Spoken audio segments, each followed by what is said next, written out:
Broadcast भी कर ही देती हूँ। कर दिया मैंने।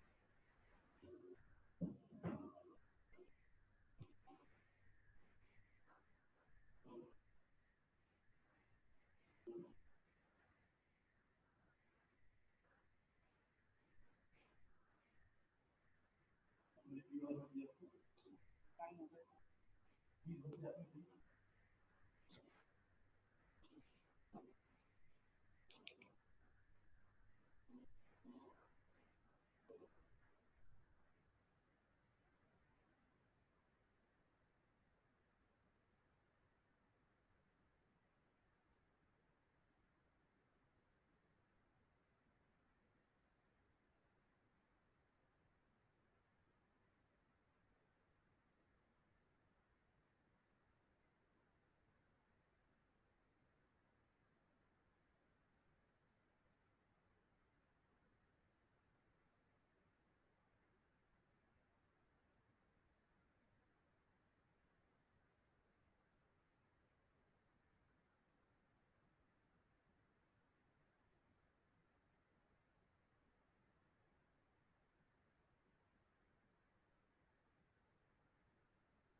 शुरू कर लीजिए।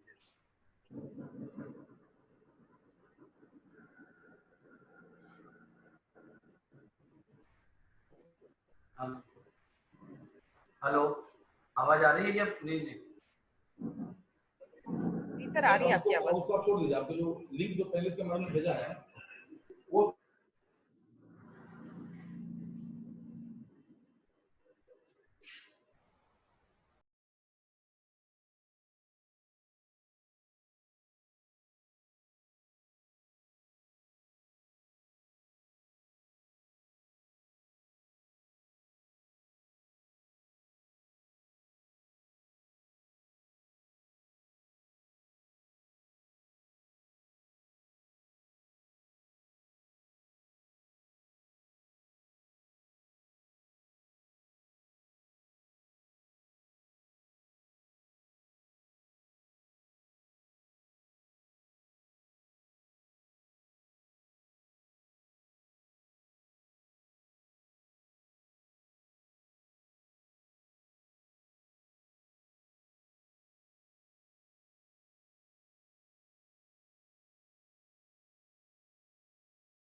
हाँ विजिबल। आ गया।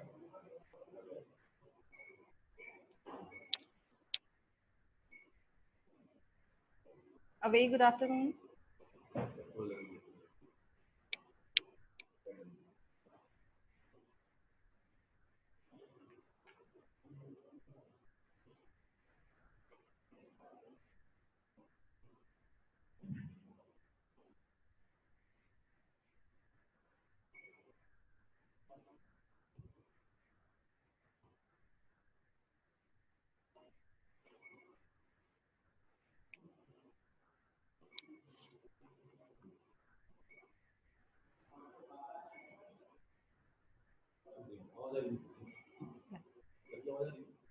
अभी he has not spoken.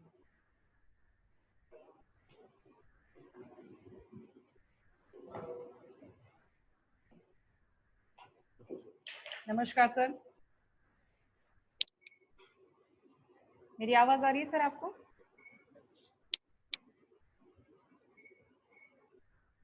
आप मुझे सुन पा रहे हैं sir?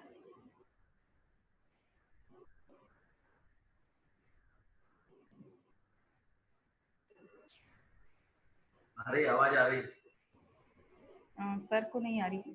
Sanjay sir, am I audible to you?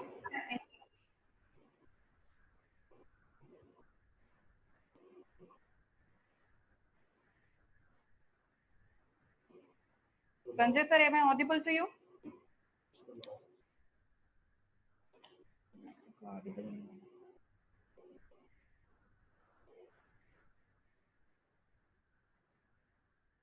आवाज आ रही है सर मेरी आपको? Sanjay sir,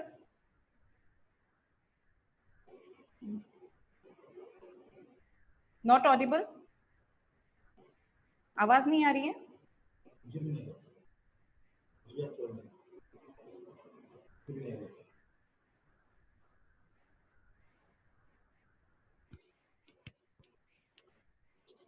Am I audible to you sir? आ रही आवाज आ रही है। अच्छा, Puneet sir, am I audible to you? No. Please check. Hello, check, check, check. 1, 2, 3.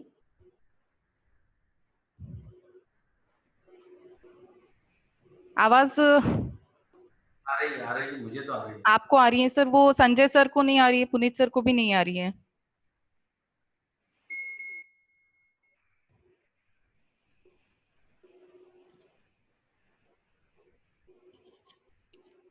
Is it so? अब आ रही है? ओके। संजय सर, आपको मेरी आवाज आ रही है? संजय सर की आवाज भी नहीं आ रही है। हाँ। संजय सर, आपको मेरी आवाज आ रही है? आप फोन करें।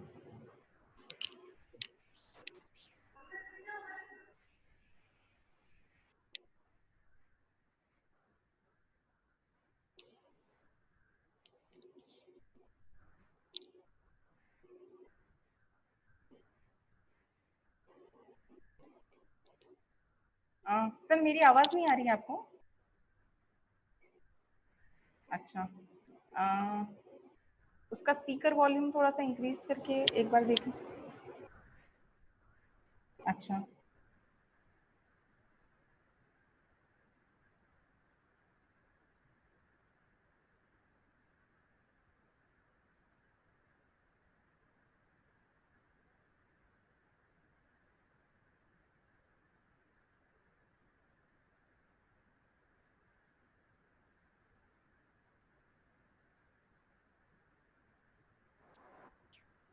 मेरी आवाज आ रही है? मेरी आवाज आ रही है? यस, अभी आ रही है। सर की आवाज अभी सर का म्यूट हो गई।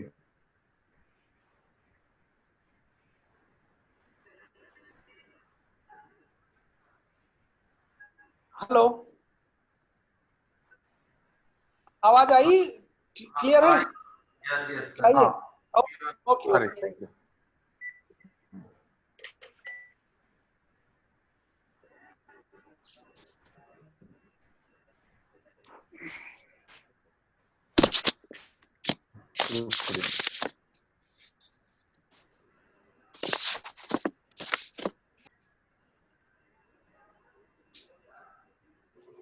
Am I audible to you now, sir?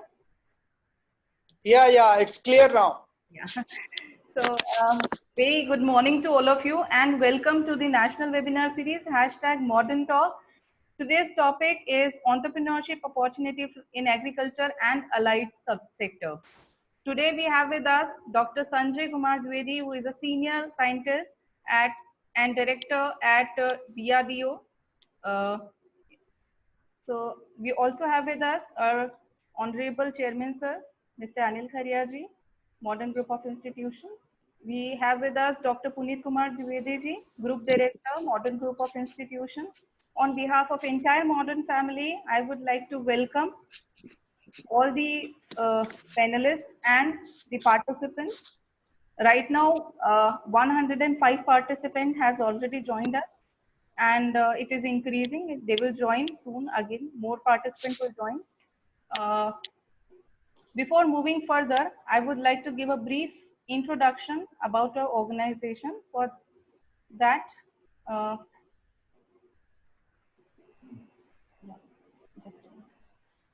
it will take a while to stream on the Facebook Live also.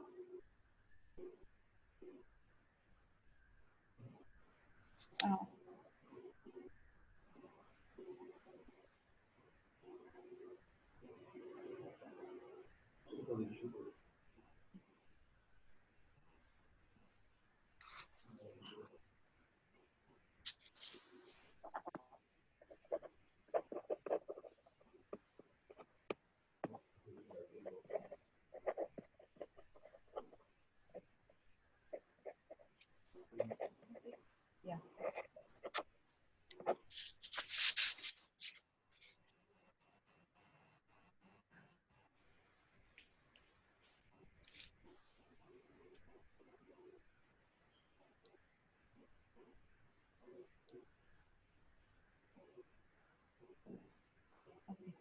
So before moving further, I would like to give a brief introduction about the organization. I hope my screen is visible now. Modern Group of Institution is a leading group of premier institute in Indore affiliated to RGPV Bhopal, DAVV Indore and CBSE New Delhi. It is approved by AICTE New Delhi, NCTE and PCI New Delhi. Modern Group is imparting education in the field of pharmacy, management, commerce and education. We offer more than 8 courses in these fields, which include B Pharma, M Pharma, D Pharma, BBA, BCom and BA. Modern Group encompasses 2 leading pharmaceutical industries, Modern Lab and Nandini Medical Laboratories Private Limited. Modern Laboratories was established in 1979 by late Shri P.C. Karyaji, and Nandini Medical Laboratories was established in 1998. Both gained prestigious acclamation in All India rating of pharma industries. We also have Modern International School, which was established in 2013. We believe in innovation and entrepreneurship. Hence, we introduced MP's first pharma incubation center, Modern Incubation Center, in the year 2019, sponsored by MSME, Government of India. Recently, we have received World Book of Record UK and World Record Academy USA for making largest human image of medication capsule. Also, we are recognizing participating institute of Unnat Bharat Abhiyan in association with IIT Delhi and MHRD Government of India. The institute also have Modern Innovation Council, which is an institute innovation council by MHRD Innovation Cell. So this was a brief introduction about our organization. We have done this hashtag Modern Talk.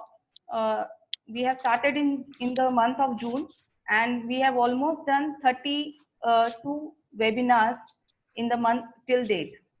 So in which 7 was international and rest is national webinars. And we have discussed various in various areas of post-COVID era. Now I request our Honorable Chairman Sir, Shri Anil Khariaji, to welcome our speaker. Good morning to all. It's a matter of pride that today we have Dr. Sanjay Kumar Dwivedi is with us. We at Modern Group believe in quality education. Today, this pandemic has given the opportunity to entrepreneurs to come up with the new and innovative ideas, know more about the opportunities in agriculture sector. We thought to plan this webinar, and I think no one better than Dr. Sanjay Kumar Dwivedi will explain in the great way. I, Anil Kharia, Chairman, Modern Group of Institutions, feeling honored to welcome Dr. Dwivedi and all the panelists and all participants who have joined us on this webinar. Thank you. Thank you so much, sir. Now, before moving further, I would like to give a brief introduction about our guest, Dr. Sanjay Kumar Dwivedi ji. Dr. Sanjay Kumar Dwivedi ji is a scientist. He has joined DRL as a director on 1st April 2018. Dr. Dwivedi joined DRDO in the year 1996 at DIHAR, Leh, Jammu and Kashmir, and has extensively contributed in protected cultivation, characterization, propagation, and conservation of plant genetic resource of Ladakh. He has established field gene bank for sea buckthorn, apricot, apple, and mulberry from high altitude, cold arid zone Ladakh. His contribution on preparation, patenting, and commercialization of herbal beverages of sea buckthorn, popularly known as lehberry, are well known. Thereafter, he served at Septem, DRDO, Delhi, and he has successfully completed 7 recruitment cycles. He has also contributed in designing and coordination of DRDO entry test in 25 cities across the country for centralization recruitment of DRTC and admit allied cadre in DRDO. At DIBR, DRDO, Haldwani, he was engaged in development, demonstration, and transfer of agro-technologies for development of border areas in the central Himalaya zone. He successfully implemented the low-cost greenhouse technology, soil has cultivation of crops, utilization of local plant resource for defense purpose, and skill entrepreneurship development for unemployed youth, ex-servicemen, and local in remote and border area of Uttarakhand. Dr. Dwivedi has 6 patents, 62 research publications, 5 monographs, and 2 books in his credit. He is a life member of 6 professional society, editor-in-chief of Progressive Horizon Horticulture Journal, and fellow of 3 professional societies. He is also recipient of DRDO Young Scientist Award, ICAR, Fakhruddin Ali Ahmed Award, ISHRD Himadri Young Scientist Award, and SAI National Senior Scientist Award. On behalf of entire Modern Group, I'm feeling honored to welcome you, sir, on the national webinar series #Modern Talk. Now moving further, I would like you to start the introductory talk on the today's topic. Thank you, madam, and namaskar. First of all, I would like to express my gratitude to Modern Group, especially Mr. Chairman, Mr. Kharia Saab, Dr. Puneet Trivedi, and Madam Aparna for this wonderful Arpita, moment for me. Arpita. Sorry, ma'am? Arpita. Arpita. Yes. Arpita. Sorry, Madam Arpita. Thank you for your nice words and very, very kind gesture of yours. And I'm really very delighted and very, very happy to join you all in the Modern Group. As its name notes, it's really the way you all are doing. Whenever I find time, I see your activities, and all thanks to Dr. Puneet. He forced me to see his activities and achievements, and the kind of dynamism and energy he's having is unparalleled. I also express my sincere gratitude to him as well. First of all, let me introduce my organization. I belong to a very prestigious organization which the country has proud of. The whole world is looking at this organization, Defense Research and Development Organization. It's a part of Ministry of Defense. And in fact, this organization, you start from aeroscience to statistics or agriculture to aeronautics, pharmaceutical to physics, any science and engineering subject in this country, you will find the expert in DRDO.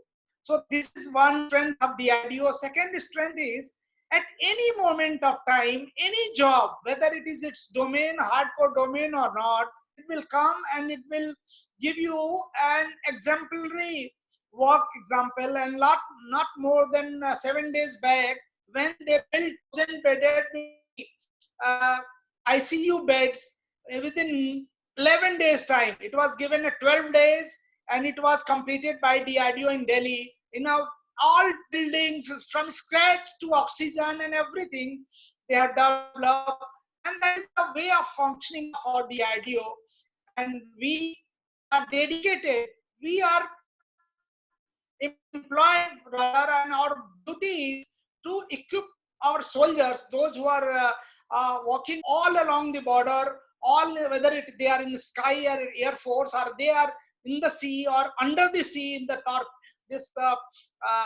submarines and other activities, so that, and equip them with the most modern tools, technology and services. Our headquarters is in Delhi, and Dr. G. Satish Reddy, known missile scientist who has developed this anti-satellite missile, is our chief, Dr. Satish Reddy. And there are several groups and cluster in DRDO, technical cluster, missiles, aeronautics, computers, and then naval sciences. We belong to one group called Life Sciences. There are 9 labs and line setups, one in Leh, one in Haldwani, one in Tezpur from where I am speaking, and then is Mysore Defense Food Research Lab, Mysore. They are designing the war and space food for this, and the moon mission which is going, which has been designed, this Gaganyaan, Chandrayaan. So all food items are supplied by this Defense Food Research Lab only. Apart from that, human physiology at DPAS, INMAS, DIPR, 3 labs are in Delhi. And Gwalior is one world-class lab, DRD Gwalior, which are working the chemical and biological warfare. So these are our life sciences group, and I belongs to that group. My mandate is to look after the northeastern front of DRDO. Though this is not the forum where I can discuss the DRDO, but before going to the main topic, where my main domain is, that is agriculture, because I have little knowledge and experience of the agriculture and some little entrepreneurship development in Ladakh or business development from a very wild local resources called Sibakthorn. So that is my area, and I want you all of to know that how agriculture can not only transform the economy or employment, but also give a lot of boosters and lot of poverty elevation in our country using modern technologies. We have the technologies, we have the resources, but this gap filling is the most important. And wherever is the gap, skill requirement is there. And when skill requirement is there and you fill up the gap, business development will be there. So this is the main thing. Most of my classical two things, I will start with two stories and paradox in agriculture. You can imagine, you have money, you have everything, but you want a quality seed, you can't get it. अब जाके देखिए बीज भंडारों पे या खाद लेने की जब बारी आती है, एनपीके, डीएपी, यूरिया, तो हमारे गोदामों पे सुबह 5 बजे से ही किसान लाइन में लगा देते हैं और लाठी चार्ज होता है। बीज जहां वितरण होता है लाठी चार्ज होता है और धूप में ठंडक में वो जाते हैं। और आज हमारे बीच लोग कह रहे हैं कि क्या कारण है कि हमारे युवा कृषि में नहीं आ रहे हैं। बहुत बड़ी चुनौती है। हर एक को व्हाइट कॉलर जॉब चाहिए, एयर कंडीशन में बैठ के करना चाहिए, वो बात सही है, लेकिन जो लोग पसीना बहाकर भी अपना पेट नहीं पाल पा रहे हैं, अपने बच्चों को नहीं पढ़ा पा रहे हैं, जो अपने बूढ़े माँ बाप का इलाज नहीं कर पा रहे हैं, do you think it would be able to give a future business? Or threat to agriculture is this problem only, the resource and second marketing. अगर आपको आज पिज्जा खाना हो, 2000 रुपए का पिज्जा आप आधे घंटे में मंगाएंगे, अगर 31 मिनट हो गया तो फ्री ऑफ कॉस्ट हो जाएगा। That is the network and marketing system nowadays. बिना सिर्फ एक फोन कॉल पे आपने कोई सिक्योरिटी डिपॉजिट नहीं किया है, आपने कुछ नहीं किया है। हमारा किसान पैसे लेके हाथ में खड़ा होके बीज के लिए जाता है और लाठी डंडे खाता है, फिर भी उसको अगर 2 किलो बीज चाहिए तो 200 ग्राम भी नहीं मिलता है, उसको खाली हाथ आना पड़ता है। इतना बड़ा गैप क्यों है? पिज्जा डिलीवरी हो जा रही है, जूते मिल जा रहे हैं, आपको बोतल, दारू की बोतल भी मिलने लगेगी आगे टाइम में, दवाएं मिलने लगी हैं, किताबें मिलने लगी हैं। किसान को हमने मॉडर्न डेवलपमेंट से दूर रखा है।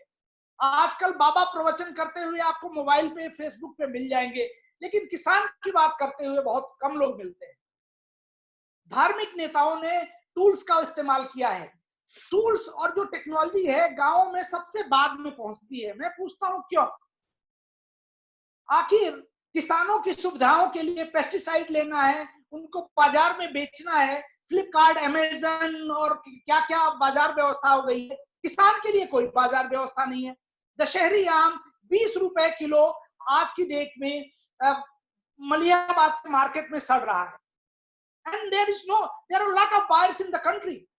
लेकिन कोई बाजार व्यवस्था, कोई कंप्यूटराइज चेन व्यवस्था या नेटवर्क मार्केटिंग जो मॉडर्न कहते हैं, why this network is not extended to our farmers? Tomato सड़ जाता है, कर्नाटक में सड़कों पे बिखेर दिया जाता है, फर्रुखाबाद में आप जाइए तो आलू सड़ जाता है। किसान कितनी मेहनत से पैदा करता है। एक और उदाहरण देना चाहूंगा हम लोगों के माइंडसेट का। बिस्लेरी का पानी कब 10 रुपए से 25 रुपए, 15 रुपए, 20 रुपए हो गया, हमें पता नहीं चला। हिमालय का पानी 75 रुपए बोतल 750 ml लेने के लिए हम तैयार हैं, लेकिन जिस दिन मिल्क जो है 30 रुपए से 40 रुपए हो जाता है, 35 रुपए हो जाता है, हम लोग सड़कों पे आ जाते हैं। यही कॉस्ट है। 5 रुपए का पेप्सी 50 रुपए में बेचा जाता है, कोई कॉस्ट रेगुलेशन नहीं है। लेकिन अगर वही गेहूं अगर 18 रुपए से 22 रुपए हो जाए तो महंगाई बढ़ जाती है, लोग भूखे मरने लगते हैं। क्या इस देश को, इस समाज को खिलाने की जिम्मेदारी सिर्फ किसान की है, और वो भी अपने खर्चे पर? अगर देखें क्रॉस एंड प्राइस इंडेक्स और जो हमारी कमेटी जो तरीका है, उसमें लैंड इतना बड़ा एस्पेक्ट है, उसका कॉस्ट नहीं जोड़ा जाता है। जो लेबर, पूरा परिवार दिन रात सर्दियों में, बरसात में, कीचड़ में, गोबर में काम करता है, उसकी मेहनत का कोई मिनिमम वेजेस नहीं है उसका। और जब कॉस्ट कैलकुलेट होती है तो राइस का कॉस्ट अगर आपने 18 रुपए मिनिमम 14 रुपए मिनिमम रखा है, ये कम से कम 34 रुपए होना चाहिए। हाफ प्राइस में गवर्नमेंट खरीद रही है। ये हमारी पहले पॉलिसी पैरालिसिस है। धीरे धीरे हमारे प्रधानमंत्री जी उसको बढ़ा रहे हैं, मिनिमम सपोर्ट प्राइस, और किसान की आमदनी दोगुनी करने से किसानी नहीं बचेगी, खेती नहीं बचेगी। You have to increase it 10 times at least. Price को डबल करिए। दूध जो है 100 रुपए से नीचे मेरे हिसाब से नहीं मिलना चाहिए। जिसको पीना है पिए, जिसको नहीं है तो गाय पाले। ये दोनों को बढ़ावा देना मिलेगा। अगर आपके पास पैसा है तो खरीदिए, और नहीं पैसा है तो गाय पालिए। दोनों तरह के लोग हैं, लेकिन ये निकम्मापन नहीं चलेगा आगे आने वाले दिनों में। और ऐसे हमको इस तरह की व्यवस्था, हम किसान को, किसानी को, एग्रीकल्चर को और इस बिजनेस को मार रहे हैं। मैं इसलिए कह रहा हूं किसानी क्यों जरूरी है, और वैदिक काल से होती आ रही है। 300 वर्ष ईसा पूर्व भी, बिफोर 300 BC भी इसका उल्लेख मिलता है। और बहुत बड़े ऋषि हुए हैं, हिकुराल साहब, उन्होंने कहा कि अगर सब कुछ रहा और अगर खेती मर गई तो कोई नहीं बचेगा। आज हम मून पे चले जाएं, कहीं चले जाएं, गगनयान में चले जाएं, जिस दिन किसान ने किसानी बंद कर दी, जिस दिन खेती बंद हो गई, खेती की उपज कर गई, कोई भी वैक्सीन और कोई भी विटामिन आपको जिंदा नहीं रह सकती है। मैं ये नई जनरेशन के लिए बता रहा हूं कि अगर हमको सर्वाइव करना है तो हमें और जानवरों पर ही रहना। कोई भी Pepsi, Coca Cola, Britannia, Nestle हमारा फूड नहीं बना सकता। फूड जब भी बनेगा खेतों में बनेगा, और मॉडर्न तरीके से पौधों को इंडोर तरीके से, या वो हम बात करेंगे, वैसे ही किया जा सकता है। तो कृपया इस फील्ड पे सचेत रहिए, और हर फील्ड को इसमें आगे आने की जरूरत है, क्योंकि किसान को वकील की भी जरूरत है, चार्टर्ड अकाउंटेंट की भी जरूरत है, मार्केटिंग और एंटरप्रेन्योर्स की भी जरूरत है, पॉलिसी मेकर्स और नेताओं की भी जरूरत है, पुलिस की भी जरूरत है। जिस नजरिए से पुलिस हमारे टोल्स पे, प्लाजा पे, चेक पोस्ट पे हमारे किसानों को प्रताड़ित करती है, वो हृदय विदारक है। इस तरह से उनकी इज्जत और उनकी मेहनत को मटियामेट किया जाता है, ये हमारी मानसिकता दिखाता है। तुम सारे रेगुलेशन हैं किसानों पे लागू कर देते हो, लेकिन जो मल्टीनेशनल कंपनीज आती हैं, उनके उत्पाद धीरे धीरे पेस्टिसाइड बेचें, क्या बेचें, उससे वो मिल जा रही है। और सबसे बड़ा जरूरत है वो, आज की टॉपिक को मैं इसीलिए कह रहा हूं कि इंटरप्रेन्योर्स की जरूरत है। हमारा किसान खेती किसानी में व्यस्त रहता है, उसके पास इतनी ना वो आधुनिक चार्टर्ड अकाउंटेंसी की समझ है, ना हानि लाभ का ब्यौरा वो लेता है। जिस रेट में कोई देता है, सब्जी अगर 20 रुपए में पैदा किया, किसी ने 21 रुपए दे दिया तो उसमें बेच देता है वो। एक दिन किसान अगर हड़ताल कर दे, एक दिन कि हम अपनी सब्जी 20 रुपए की 40 रुपए में बेचेंगे, प्रोडक्शन कास्ट से डबल महंगा चाहिए ये रूल। ज्यादातर प्रोडक्शन कास्ट मॉडर्न मार्केटिंग और कॉस्ट इवैल्यूएशन में आप देखिए, जो भी प्रोडक्शन कॉस्ट होती है उससे 3 गुने पे कीमत पे बेची जा रही है चीजें। 1/3 प्रोड्यूसर का, 1/3 जो है उसके मिडिल एजेंसीज का, और 1/3 रिटेलर का होता है। 1/3 1/3 1/3। लेकिन किसान में ये 10% 20% मिल रहा है।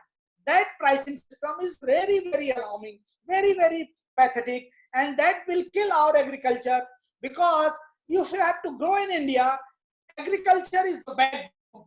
You know, more than 70% people are engaged, are livelihood on agriculture. Their employment, their resource generation, their livelihood is entirely in agriculture and animal husbandry. So we have to think on this, and especially the modern tools and techniques you can highlight and you can do this. Now I will come. You see, during Vedic era, there are a lot of initial development, and everybody was dependent on the fruits and vegetables and grains. That was the aim of that time. Agriculture was self-sustaining. Everybody was growing everybody's own food. But later on, slowly and slowly, it was commercialized and large-scale cultivation was going. And then अनाज के बदले कुछ सामान दे दिया जाता था, उससे कुछ और ले लिया जाता था, उससे घर बनवा लिए जाते थे, लकड़ी मिल जाती थी, तो एक्सचेंज शुरू हुआ। फिर बाद में अब अब सोचिए, आजादी के बाद सोचिए 10 सालों में जो पीड़ा, भूख की पीड़ा हमारे समाज ने, हमारे देश ने झेली है, उसका विवरण अपने पुराने लोगों से सुनिएगा। ऑस्ट्रेलिया से, अमेरिका से जानवर के खाने वाले अनाजों को हमें मंगाया जाता था और हमारे लोग खाते थे। शिप से आता था और उस समय लोग कहते थे Indian agriculture is nothing but ship to mouth, यानी ऑस्ट्रेलिया से, अमेरिका से गेहूं आता था और उसको शिप से लाया जाता था, रेडियो से अनाउंस होता था, फिर लोग घरों में इंतजार करते थे और डिस्ट्रीब्यूशन के लिए आता था।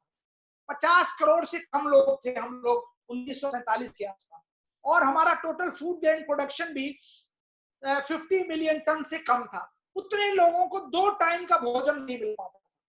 लेकिन आज की स्थिति देखिए, आज 130 करोड़ लोग हैं और 3 मील है, और जितना ऑस्ट्रेलिया प्रोड्यूस करता है उतना हम वेस्ट कर देते हैं चूहों से और वेयर हाउसेस में। उतने चूहे खा जाते हैं, उतने अनाज सड़ जाता है, उतना गेहूं सड़ जाता है। और दुनिया में कई चीजों में हम टॉप 5 में हैं, बहुत सारों में टॉप 2 में हैं और बहुत सारों में टॉप 1 में हैं। मैं उसका जिक्र नहीं करना चाहूंगा। इतने दिनों में जो एग्रीकल्चर की प्रोग्रेस हुई है उसका सबसे बड़ा क्रेडिट जो है हमारे किसान को जाता है। दूसरी उपलब्धि रही है नहरों का और सिंचाई की सुविधाओं का हमने विकास किया, और उसके बाद से हमने बीज, अच्छे बीज लाए, फर्टिलाइजर्स लाए और उसको विकास किया। आज के डेट में हमारे देश में कुछ चीजों को छोड़ दें, अगर ऑयल की बात, हमारे यहाँ जो डेफिसिट है, जो अगला अगेन बिजनेस अपॉर्चुनिटी हो सकती है, क्योंकि हमारी प्लानिंग ऐसी नहीं है। कुछ चीजें सरप्लस हो जा रही हैं, कुछ चीजें डेफिसिट हो रही है, तो यहाँ एक गैप है। दाल की कमी है, तेल की कमी है, कुछ और भी फलों की कमी है। तो इन एरियाज को बढ़ाकर, इन एरियाज में व्यावसायिक खेती करके और इन एरियाज को हम आगे बढ़ाकर अपना बिजनेस ला सकते हैं। नहीं, इस गैप को, एनालिसिस को, जो एक्सपोर्ट हो रहा है उसको और कैसे बढ़ाएं, जो इंपोर्ट हो रहा है उसकी एनालिसिस करें। तो मैंने बताया बहुत सारे ड्राई फ्रूट, बहुत सारे फ्रूट, बहुत सारे ऑयल, एडिबल ऑयल की बहुत क्राइसिस है हमारी कंट्री में, तो oil production, oil yielding increase पे हमारा अपॉर्चुनिटी है।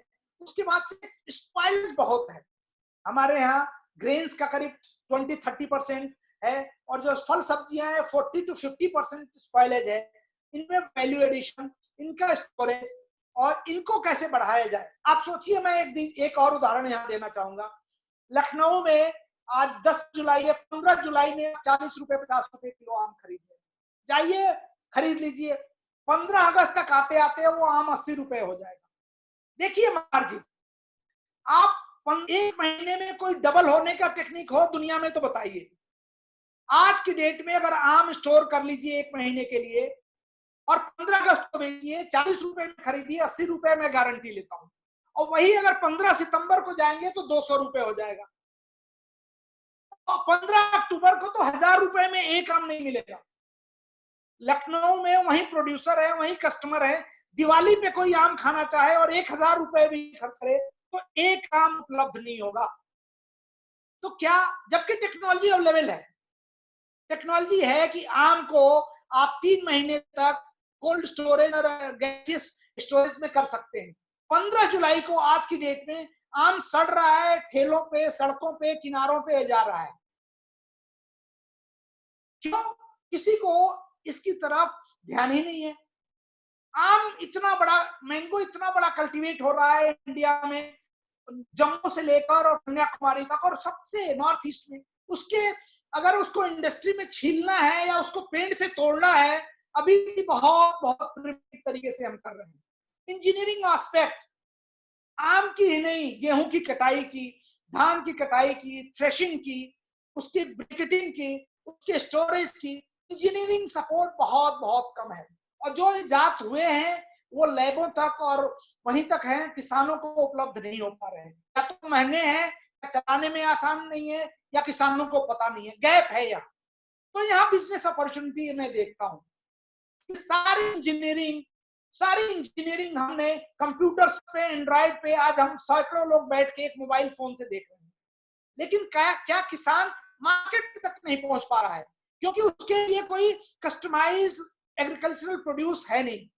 हम क्या ऐसा नेटवर्क हम डेवलप कर सकते हैं जहां देश के सारे किसान एक जूम की तरह या एक फ्लिपकार्ट के नेटवर्क तक हो, प्रोड्यूसर और परचेजर। वहीं लखनऊ का आम वाला लखनऊ के अपने बगल गांव में कॉलोनी में जाके बेच सकता है, डायरेक्ट बेच सकता है। लिंक करने की बात है ओला की तरफ, ओला और उबर की तरफ। लेकिन who will bell the cat, किसको पड़ी है? हमारे पास भला से 40 रुपए की वजह से 80 रुपए हम खा लेंगे, लेकिन उससे किसान का भला होगा। क्योंकि किसान अगर 40 रुपए उपभोक्ता को देगा, कस्टमर को देगा, तो 40 रुपए 30 रुपए का उसका नेट प्रॉफिट हो जाएगा। अभी 40 रुपए में बेचता है तो वो मैं बताऊं 10 रुपए भी मुश्किल से किसान को मिल पाते हैं। एग्रीकल्चर में मार्जिन बहुत कम कर दिया गया है हमारे सिस्टम में। इस सिस्टम को चेंज इलेक्ट्रॉनिक और मॉडर्न गैजेट से ही कर सकते हैं। हम फार्मेसी की तरफ इतना बढ़ रहे हैं, लेकिन दवाओं की बहुत दिक्कत है। जब हम आदमी की दवाओं को और पशुओं की दवाओं को और एग्रीकल्चर की दवाओं को देखें तो बहुत मुश्किल है किसानों के लिए। जो सपोर्ट सिस्टम चाहिए हमें प्रोडक्शन के लिए, अगर किसी की खेत में बीमारी लग गई तो दौड़ता रहेगा किससे बात करें, कोई सिस्टम नहीं है। Agree clinic, phone call advisory system लिया गया, लेकिन वो सब जिस लिए बनाए गए वो मकसद को पूरा नहीं कर रहे हैं। मैं फेल नहीं कहूंगा, लेकिन लक्ष्य तक नहीं पहुंच पा रहे हैं। तो इस तरह की एडवाइजरी, मॉडर्न एडवाइजरी सिस्टम्स किसानों तक हम नहीं सोचेंगे। दिक्कत यह है कि हम हमेशा मार्केट को देख रहे हैं। लालू प्रसाद यादव जी ने बहुत अच्छी बात कही थी एक बार IIM गुजरात में, अहमदाबाद में जाके कहा कि जो जूता है जो नॉन पेरिशेबल है वो एयर कंडीशन में बिकता है। बाटा हो या जो भी आप वहां ब्रांड पहनते हो, एयर कंडीशन शोरूम में। लेकिन आपकी जो पैर में रहना है वो सिर पे रखा जाता है, वो शोरूम में आपको ऐसे सजा के रखा जाता है, और उसी शोरूम के बाहर आपको टमाटर और भिंडी फुटपाथ पे जमीन पे रखे मिल जाएगी, जिसको हम खाते हैं, जो हमारे सिस्टम में जाता है। आप देखिए, जूता बेचने वाला मर्सिडीज से चलता है, पेप्सी बेचने वाला चार्टर्ड एरोप्लेन से चलता है, और खाना देने वाला टूटी साइकिल से चलता है। ये हमारे यहाँ इस बिजनेस मॉडल को बदलने की जरूरत है। इस प्रोसेसिंग में हम जाते हैं, प्रोसेसिंग इक्विपमेंट्स भी बहुत प्रिमिटिव है, बहुत छोटे छोटे हैं। मैंगो जैसी चीजों के लिए हाथ से छीलना पड़ता है, जो बहुत अनहाइजीनिक और बहुत टाइम कंज्यूमिंग है। उसको सारी मैकेनाइज करने की जरूरत है, चाहे आलू हो, चाहे टमाटर हो, चाहे मैंगो हो, चाहे एप्पल हो। इसकी हार्वेस्टिंग टेक्निक्स अभी बहुत प्रिमिटिव है। हाथ से तोड़िए या डंडे से तोड़िए, 30% गिर के डैमेज हो जाते हैं और खराब हो जाते हैं। हार्वेस्टिंग लॉसेस बहुत है, ट्रांसपोर्टेशन की दिक्कत है, गांव तक बोर्डे नहीं थी, अब वो बन रही है। और तीसरा अपॉर्चुनिटी जो है किसान यूनाइट, और जो आजकल प्रोड्यूसर ग्रुप बन रहे हैं किसान, उसमें जो आगे आके किसानों का ग्रुप बनाकर और उनका वो उत्पादकता बना सकते हैं, उनका समूह बना सकते हैं, और उनको एडवाइस कर सकते हैं कि ये पूरा क्लस्टर, ये पूरा गांव, ये पूरा समूह हमारा एक क्रॉप प्रोड्यूस करेगा, और मार्केट डिमांड से लिंक करेगी कि बाजार क्या चाहता है आपको पता होना चाहिए, किसान क्या पैदा करता है, और उसको लिंक करिए। देखिए, जो हिमाचल का सेब होता है वो कॉन्ट्रैक्ट पे खरीद दिया जाता है किसानों द्वारा, कॉन्ट्रैक्टर्स द्वारा, ट्रकों में भर के आता है दिल्ली। फिर जो हिमाचल में खाने के लिए सेब जाता है वो फिर दिल्ली की मंडी से फिर वहां के दुकानों तक जाता है। तो किस तरह से व्यवस्था है ये? हिमाचल का सेब, हिमाचल का आदमी, हिमाचल के आदमी को डायरेक्ट नहीं मिलता है। इतना लॉस है कंट्री का उस ट्रांसपोर्ट, क्योंकि लिंकेज हमारा पुअर है। वो आएगा, एक ट्रक लोड है, उसको 2 बॉक्सेस चाहिए, उसको 2 क्विंटल चाहिए, इनके पास 200 टन एप्पल है, वो सारा उठा के कौन बेचे यहाँ? तो इस नेटवर्क को सुधारने में बहुत ज्यादा बिजनेस अपॉर्चुनिटी है। सबसे ज्यादा और दिक्कत जो है सीड एंड प्लांटिंग मटेरियल में है, इनपुट्स में है, फर्टिलाइजर्स में है, टूल्स में है। किसी भी को बीज लेना हो मशक्कत करनी पड़ती है। क्या हम कुछ ऐसा सिस्टम बना सकते हैं कि वो अपने मोबाइल पे डिमांड दे और उसके यहाँ डिलीवर करिए, जैसे आपके फ्लिपकार्ट के सामान आते हैं? इतना बड़ी अपॉर्चुनिटी है पूरी कंट्री में। उसको बीज दीजिए, उसको खाद दीजिए, उसको एडवाइजरी सिस्टम दीजिए, इतनी बड़ी है, इतना बड़ा देश है, इतने फार्मर्स हैं, हर गांव गांव में पोस्ट ऑफिस के जरिए आप पहुंचा सकते हो। पोस्ट ऑफिसों का नेटवर्क आप इस्तेमाल करके सारे बीज का, अभी भी बीज सीड भी एक बहुत बड़ा इनपुट है जो किसान को उपज को, उसकी क्वालिटी को कंपनीज देती कुछ है, हो कुछ और जाता है, उसमें किसी को कभी नहीं किया जाता है। आपका जूता खराब हो, आप जाके वापस कर सकते हैं, किसान का बीज कोई नहीं वापस लेता है। और बीज नहीं खराब निकला, पूरा सीजन चला गया, पूरा सीजन चला गया, उसकी तो पूरी 6 महीने की उपज चली गई सिर्फ बीज के कारण। उसको कोई लागत, उसको कोई वकील उसकी मदद के लिए नहीं आता है। मैं तो कहूंगा देश के वकीलों से कि हर किसान कम से कम 10-10 किसान की सेवा करें, वो अडॉप्ट करें, वो की देखते हैं कैसे व्यवस्था नहीं सुधरती है। और अगर किसान की फसल नुकसान होती है किसी कंपनी की वजह से, किसी बीज कंपनी की वजह से, गन्ना मिलों में किसान जब खरीदने जाता है तो उसको कैश दे के लाया जाता है, जब बेचने जाता है तो क्रेडिट पे दिया जाता है, उसको उधार पे जमा कर दो, बाद में पैसे लेके जाना। गन्ना मिलों में या मंडी में या मुर्गे में या अंडे में या दूध में, आप दूध लेते हैं, एडवांस पेमेंट नहीं करते हैं कभी किसान को, कहते हैं महीने के लास्ट में ले जाना। किसी मॉल में, किसी उसमें क्यों, वो तो आपको पहले कहता है कि आप हमारा कार्ड ले लीजिए, हमारे ऐप में पैसे डाल दीजिए। उनकी बिजनेस स्ट्रेटजी देखिए, आप उनके 1000 रुपए उनके अकाउंट में डाले हुए हैं और डिडक्ट हो रहा है क्या एटीएम में या किसी के अकाउंट में या ओला मनी में या एयरटेल मनी में, किसान मनी में आप डाल दीजिए। हर व्यक्ति को, हर परिवार को कम से कम 2 किसान अडॉप्ट करने चाहिए। जैसे तो फिर किसी आपके पर्सनल डॉक्टर की जरूरत नहीं होगी। ये मेरा आइडिया नहीं है, किसी का आइडिया है जो मुझे अच्छा लगा। आप डॉक्टर चूज करते हैं, डॉक्टर मत चूज करिए, आप किसान चूज करिए। जो किसान आपको सब्जी दे, आपको चावल दे, आटा दे, दूध दे, 2 या 3 अडॉप्ट कर लीजिए, वो शुद्ध देगा, उसको आप जितना देना है दीजिए, डॉक्टर का खर्चा बचेगा आपका। तो हमारी सोच में हम कभी भी किसी मॉल में जाकर बार्गेन नहीं करते हैं, लेकिन अगर 20 रुपए की सब्जी कल 25 रुपए में आए तो आप 25 रुपए में आना नहीं करते हैं। वही आदमी, वही व्यक्ति किसान से बार्गेन जरूर करता है। अरे आपका 5 रुपए पर किलो अगर वो एक्स्ट्रा ले रहा है तो चीटिंग हो गई है। और जो आपका 10,000 एडवांस में लेके जमा किया हुआ है और आपको बस उसमें से डिडक्ट करता जा रहा है, उसका इंटरेस्ट क्या, वो चीटिंग नहीं है। तो इन सब चीजों को जागरूकता फैलाने की जरूरत है। हमारे यहाँ का कृषि तंत्र बहुत बड़ा है, बहुत ग्रेजुएट्स आ रहे हैं, लेकिन वो थ्योरेटिकल में ज्यादा जा रहे हैं। हमारे पास 63 एग्रीकल्चर यूनिवर्सिटीज हैं, 3 सेंट्रल एग्रीकल्चर यूनिवर्सिटीज हैं, 4 डीम्ड यूनिवर्सिटीज हैं और बहुत सारे ऐसे केंद्रीय विश्वविद्यालय और विश्वविद्यालय हैं जहाँ एग्रीकल्चर, हॉर्टिकल्चर, एनिमल हस्बेंड्री ये सब पढ़ाए जा रहे हैं, ये सब किए जा रहे हैं। लेकिन उनमें जो है इन सब चीजों का जो प्रैक्टिकल और फार्मर सेंट्रिक काम है उनका अभाव किया जा रहा है। आप फार्मेसी की बात करते हैं, फार्मेसी आपके पास है, डीआरडीओ में भी फार्मास्यूटिकल एक बहुत बड़ा डिपार्टमेंट है और वो करता है, लेकिन उनको हर्बल की तरफ आप नहीं जोड़ते हैं। अगर कोई बहुत सारी दवाएं कंपनियां हैं जिन्होंने आया और अपने इंडोर टेस्ट किया और वो कर दिया, उस पर कोई सवाल नहीं उठाता है। लेकिन जब भी कोई हर्बल प्रोडक्ट आता है तो ये मल्टीनेशनल स्कैम हमारे कंपनियों पे टूट पड़ते हैं और उनको फेल करने की कोशिश करते हैं। केमिकल बेस्ड दवाएं बनेंगी तो फैक्ट्री से आएंगी, वो चाइना से इंपोर्ट होंगी और मल्टीनेशनल्स इसमें इन्वॉल्व है। लेकिन जब हर्बल ड्रग बनेगा, पूरी दुनिया में नीम के पत्तों का और सहजन के पत्तों का और गार्लिक पेस्ट की डिमांड है, बहुत बड़ा डिमांड है, एक्सपोर्ट पोटेंशियल है, लेकिन कोई देने वाला नहीं है।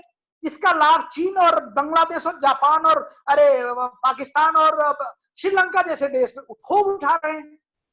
लेकिन हमारी व्यवस्था ऐसी हो गई है, हम इतने आधुनिकता की दौड़ में और सोच में अंधे हो गए हैं कि हमें दिखाई नहीं देता है कि ये व्यवस्था जा किधर रही है।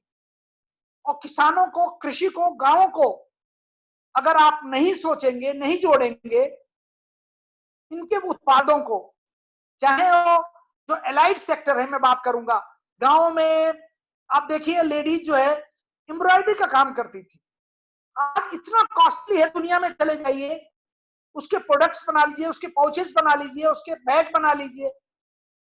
मिजोरम और नागालैंड और इनने बहुत अच्छा काम किया है, लेकिन उत्तर प्रदेश में, मध्य प्रदेश में, बिहार में, महाराष्ट्र में जो हर है वो बहुत जरूरी है उसको विकास करना। जो बांस से, जो घास फूस से बनी डलियां होती थी, टोकरियां होती थी, सीनरीज होती थी, जो मिट्टी के बने हुए बर्तन होते थे, शोपीस होते थे, प्लास्टिक्स को अवॉइड करिए, मिट्टी के घड़े, मिट्टी के मर्तबान, मिट्टी के बर्तन, ये किसानों और मिट्टी से जुड़े लोगों को, गरीब, एक सिद्धांत रखिए, जो जितने कम इकोनॉमिक स्टेटस से आएगा वो उतना प्योर होगा जो उत्पाद। जितनी मॉडर्न खेती होती जाएगी उतनी टॉक्सिटी होती जाएगी। आप, हमारा फूड प्रोडक्ट्स टॉक्सिक हो गया है और इतना जिसको कहेंगे हम, इतना डेंजरस हो गया है, खासतौर पे पेरी अर्बन एरिया में रहने वाले लोग हवा में भी जहर ले रहे हैं, पानी में भी जहर ले रहे हैं और खाने में भी जहर ले रहे हैं।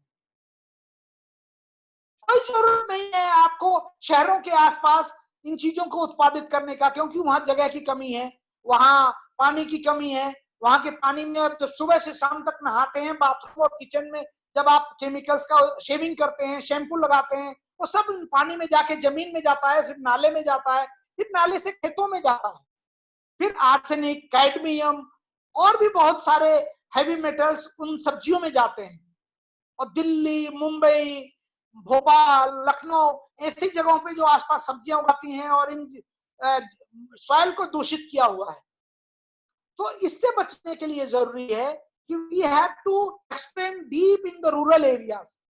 वहां खेती कराइए, वहां से नेटवर्क डेवलप करिए, किसान को बीज दीजिए, ऑनलाइन जो भी है उसको डिमांड उसके घर में एडवांस में दे दीजिए, ऐसी कुछ व्यवस्था बनाइए और उस व्यवस्था से उससे जो प्रोड्यूस हो बाई बैक करिए, कॉन्ट्रैक्ट फार्मिंग करिए और लाकर शुद्ध लोगों को शुद्ध भोजन उपलब्ध कराइए, चाहे दूध हो। आप सोचिए 1 लीटर दूध उत्पादित करने में किसान जो है सुबह 4 बजे अपने गाय को, अपने भैंस को, अपने जानवर को उठा के चारा खिलाता है, सफाई करता है, उसके लिए धुआं करता है, उसके लिए पंखा आता है, क्योंकि वो कोई मशीन नहीं है कि चलाया, स्टार्ट किया फिर बंद कर दिया, उसको 24/7 उसको फीड करना है। और इस तरीके आप उसको 1 लीटर 5 लीटर दूध प्रोड्यूस होता है मुश्किल से, 30 रुपए लीटर, 40 रुपए लीटर आप देते हैं, 150-200 रुपए, 3 लोग लगे, दाना लगा, चारा लगा, उसका समय लगा। अगर 5 लीटर की गाय, 5 लीटर 150, अगर 40 रुपए भी हो तो 200 रुपए तो हुआ भाई। क्या उस 200 रुपए में 100 रुपए भी नहीं बच रहा है किसान का? आप शुद्ध दूध मिलेगा कैसे? फिर यूरिया वाले दूध को पीजिए आप और बाद में कैंसर होगा। आप अपनी बचत अगर खाने पे कम करेंगे तो दवाओं पर बुढ़ापे में खर्च करना पड़ेगा।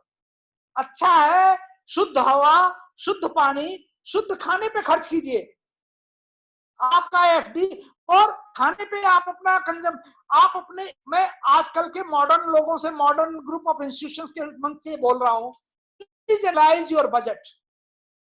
आप अपने खर्चे का कितना हिस्सा खाने पे खर्च करते हैं, कितना हिस्सा आप अपनी पोशाक और रहन सहन और ब्यूटिफिकेशन पे खर्च करते हैं, और कितना हिस्सा आप दवाओं पे और सब चीजों पे खर्च करते हैं। At least 50% of your budget should go on food and healthy food, not the Pepsi and chow mein and choco and all this nonsense. किसान से उत्पादित किया हुआ फूड आप जिस दिन खाने लगेंगे और किसान को ज्यादा पैसा देने लगेंगे, उस दिन आप भी खुशहाल रहेंगे, आपकी स्पिरिचुअल शक्ति भी बढ़ेगी, सेटिस्फेक्शन भी बढ़ेगा, गांव का विकास होगा और आपके स्वास्थ्य के लिए, आपके परिवार के लिए, आपके आने वाली पीढ़ी रोगियों के लिए, ये जितनी डायबिटीज है, जितने थायराइड्स हैं, जितने ये जॉइंट पेन है, आप फल खाइए, सब्जियां खाइए, दूध पीजिए, अंडे खाइए, घी खाइए, और अपने ब्रांडेड किसान से किसान चुनिए, अपना डॉक्टर को मत चुनिए। डॉक्टर तो फार्मेसी कंपनी को जाएगा और वो वहां के दवाओं को रिफर करेगा और मल्टीविटामिन खिलाएगा और उसमें कट लेगा और सिंगापुर की सैर करेगा। ये दुर्भाग्य है हमारे सिस्टम का। जितनी मल्टीनेशनल कंपनीज हैं, मेरे भी कई मित्र हैं, हर साल जाते हैं, 2-4 कूपन मिल जाता है और उसको लेके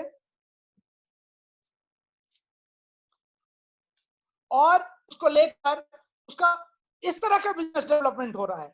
किसानों के लिए नई बिजनेस स्ट्रेटजीज हमें अपनानी होगी, नई नजरिया देना होगा और उसके सिंचाई के साधन बढ़ाने होंगे, उनके लिए बीज, खाद, टूल्स की उपलब्धता बढ़ानी होगी, किसानों से जाके मिलना होगा। कोई एक ऐसा नेटवर्क बनाए, वेदर फोरकास्टिंग उस किसान के लिए, उस गांव के लिए, उस फसल के लिए कैसा है। एक समय बारिश होती है, सरसों के लिए फायदेमंद हो सकती है, आम के लिए नुकसानदेह हो सकती है। तो आम के बागान को क्या करना है, सरसों वाले को क्या करना है, जो पल्सेस एंड दलहन उगा रहा है उसके लिए क्या कर रहा है, ये किसी ऐप के माध्यम से बता सकते हैं। कुछ जो हमारे एडवोकेट हैं, इनका समूह बने जो किसानों के वेलफेयर पे ध्यान दे, उनकी लीगल पॉलिसी के लिए लड़ने के लिए फोरम बने। ये भी एक बिजनेस अपॉर्चुनिटी है। उनसे फीस 300 रुपए नहीं लीजिए, उनसे 100 रुपए लीजिए। डॉक्टरों को चाहिए कि किसान की फीस 1/3 करे, 1/4 करे। हमको चाहिए कि हम किसानों से जो खरीदते हैं डबल में खरीदें। मिडिल मैन से खरीदने के बजाय किसानों को लेना चाहिए, जो एयर कंडीशन में बैठ के नेटवर्क करता है और मंडी को वही चला रहा है आजकल। यहाँ बिजनेस अपॉर्चुनिटी है। इस जो हमारे वेस्टेज हो रहे हैं, जो हमारे यहाँ से बहुत सारे कॉटन अभी भी हम एक्सपोर्ट कर रहे हैं, सोचिए, जबकि कॉटन का वैल्यू एडिशन बहुत है। तो कॉटन के वैल्यू एडिशन में और भी बहुत सारे वेस्टेज हैं, उनको भी करके हम उसको बढ़ा सकते हैं।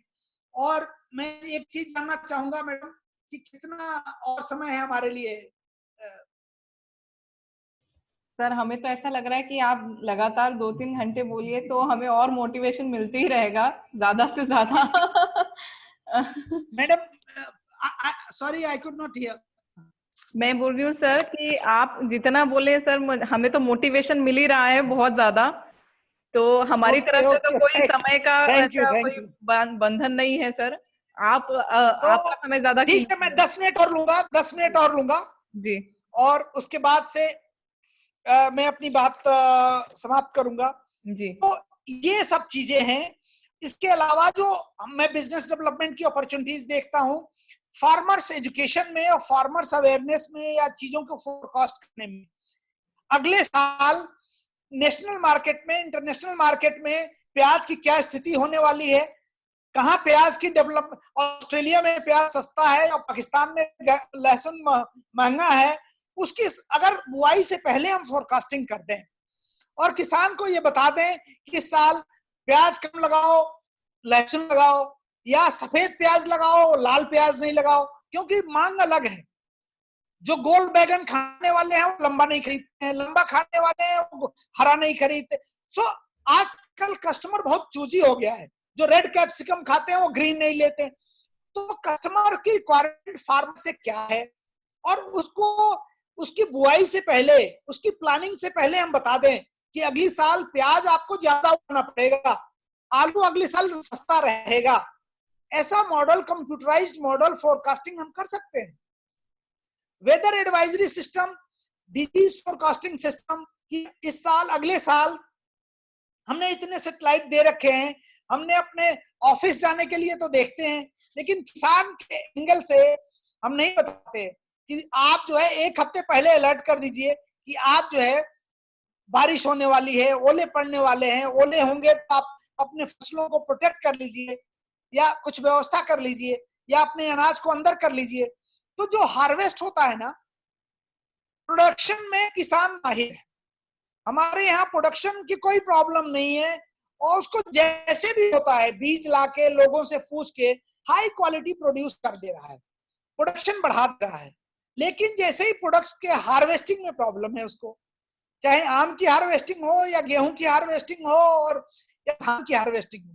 यहाँ मैं एक चीज और याद आ गया, मैं बताना चाहूंगा, जैसे ही पैडी की हार्वेस्टिंग होती है पूरी दिल्ली नॉर्थ इंडिया में हाहाकार मच जाता है। कंबाइन से काटते हैं किसान, क्योंकि कंबाइन उसको आधा फीट और 1.5 फीट ऊपर से काट देती है। क्या हमारे पास कोई इंजीनियर ऐसा नहीं है तो कंबाइन को ऐसा बनाए कि नीचे से काटे? और फिर पुलिस लगा दी जाती है गांव में कि किसान जलाने ना पाए इसको, पराली को। जब आप के घर में चार जो है कार को अलाउ कर रहे हैं, वो जलता है तो आपको जलता हुआ धुआं नहीं दिखाई दे। किसान अपने खेत में सीजन में एक बार आग लगाता है, मैं एडवोकेसी नहीं कर रहा हूं क्योंकि वो गलत प्रैक्टिस है, रोका जाना चाहिए, लेकिन एक परिवार के लोग 4 कारों से जाते हैं और पोल्यूशन फैलाते हैं तो वो पोल्यूशन नहीं है। शहरों में बैठी हुई फैक्ट्रियां जिनका पोल्यूशन लिमिट 10% पे होना चाहिए और जो 40% पे जा रही है, उस पोल्यूशन को कम करिए जो दिन रात कर रही है। और किसान के लिए ऐसी कंबाइन, ऐसी हार्वेस्टिंग सिस्टम बनाइए जो धान को, अगर धान को वो, मेरे हिसाब से इंजीनियरिंग में कोई ऐसा रॉकेट साइंस नहीं है कि कंबाइन नीचे से नहीं काट सकती, आपकी डिजाइनिंग चेंज करनी पड़ेगी। उस डिजाइन को ऐसा करिए कि धान का पुआल नीचे से कट जाए, जो पराली है नीचे से कट जाए, हरियाणा पंजाब वेस्ट भी नहीं होगा और किसान उसको इस्तेमाल करना जानता है। फिर आप खेत में पूरा मशीन फैला देती है, फैलाए नहीं भाई, उसको गट्ठर बना बना के या इकट्ठा करके कुछ जगहों पे रखे, किसान उठा ले जाएगा। गांव में पराली का बहुत इस्तेमाल है, बेडिंग से लेकर जानवर का, आदमी की बेडिंग से लेकर जानवर की बेडिंग, घर बनाना, स्पेस हीटिंग, हर जगह इस्तेमाल होता है। लेकिन हम इतना कीचड़ मचा देते हैं हार्वेस्टिंग के टाइम धान के खेतों में, किसी काम लायक नहीं होता है। इसको सुधारने की जरूरत है। और तो मैं बिजनेस अपॉर्चुनिटीज की बात कर रहा था। बिजनेस अपॉर्चुनिटीज खेती की प्लानिंग से लेकर, आपको बुआई करनी है, बुआई से पहले रिसोर्स चढ़ाना है, वहां भी नहीं है कि क्या मार्केट की क्या डिमांड होगी। सोना खरीदने वाले, स्टॉक एक्सचेंज वाले जानते हैं किस चीज का, किसका स्टॉक अप होगा, किसका डाउन होगा। तो ऐसे भविष्यवक्ताओं को, ऐसे फोरकास्टर्स को, बेजान दारू वाला टाइप के कुछ लोगों को किसानों की सेवा में लगाइए, जो बताएं कि लहसुन और अदरक और प्याज इस साल ज्यादा लगाएं, लाल वाला लगाएं कि सफेद वाला लगाएं, और वो बुआई से कम 2-3 महीने पहले लगाएं, प्लानिंग स्टेज में लगाएं। चाहे कंप्यूटर गुरु को लगाइए जो अपनी मॉडलिंग से बताए। उसके बाद आप बताइए वहां के रिसोर्स देने वालों को, जो उनको खाद देता है, बीज देता है, उसको जाना ना पड़े अपने घर पे, अपने घर से कहीं जाना ना पड़े, उसके घर पे बीज उपलब्ध कराइए, खाद उपलब्ध कराइए, मशीनरी उपलब्ध कराइए, वो पैसा देने के लिए तैयार है। दूसरी बात है, जब फसल उसकी तैयार हो जाए आप काट के ले जाइए और नगद पैसा दे दीजिए उसको। आप जिस तरह से खाद बीज लेते समय उससे कैश काउंटर डील करते हैं, उसी तरह से गेहूं को भी डील किया जाए, गन्ने को भी डील किया जाए, आम को भी डील किया जाए, मुर्गी और अंडे और फिशरीज को भी डील किया जाए। किसान को इनपुट देते समय अगर क्रेडिट पे देते हैं, क्रेडिट पे ले जाइए। एक व्यवस्था होनी चाहिए। प्राइस फिक्स करने की बात आती है तो गवर्नमेंट मिनिमम प्राइस फिक्स करती है या बाजार फिक्स करता है, लेकिन पेप्सी का रेट फिक्स होता है तो कौन करता है? कंपनी तय करती है। और विशेषज्ञ कहते हैं कि अगर फार्मर फिक्स करने लगा तो फूड प्राइसेस हाई हो जाएंगी। आप जितने एक्सपर्ट हैं, इंक्लूडिंग हमारे जैसे एग्रीकल्चर साइंटिस्ट भी दोषी हैं इसमें। हम जब एयर कंडीशन कमरे में आते हैं और कमेटी में बैठते हैं तो अपने को भाग्य विधाता मानने लगते हैं। हम सोचते हैं कि सरकार ने बड़ा उपकार किया है हमें इस कमेटी में डालकर, और हम जो है पिछले साल धान अगर 14 रुपए था तो 15 रुपए बना देते हैं, थोड़ा बीज का रास्ता नहीं। 32 रुपए किसान के मिलना चाहिए, आप 16 रुपए दे रहे हैं, 15 रुपए दे रहे हैं। और स्टोर करके बेचे तो आप धीरे धीरे बढ़ाइए, हर महीने उसको बढ़ाते रहिए। आप सेंट्रलाइज स्टोर करते हैं, एफसीआई के गोडाउन में स्टोर करते हैं और वहां सड़के खराब होता है। किसान को अपना घर स्टोर बनाने दीजिए। कहिए कि आप अगर अक्टूबर में बोल रहे हैं बेचेंगे तो 15 रुपए है, दिसंबर में बेचेंगे तो 25 रुपए है, और अगर यही आप मार्च में हमें धान देंगे तो हम आपको 30 रुपए देंगे। किसान बचा के रहेगा, उसको उससे बुक कर लीजिए, उसका नंबर ले लीजिए। हमारी व्यवस्थाएं ऐसी हैं, किसान अपने घर में अच्छे से देखभाल करके अपना अनाज रख सकता है, श्योरिटी हो कि उसका अनाज जाएगा।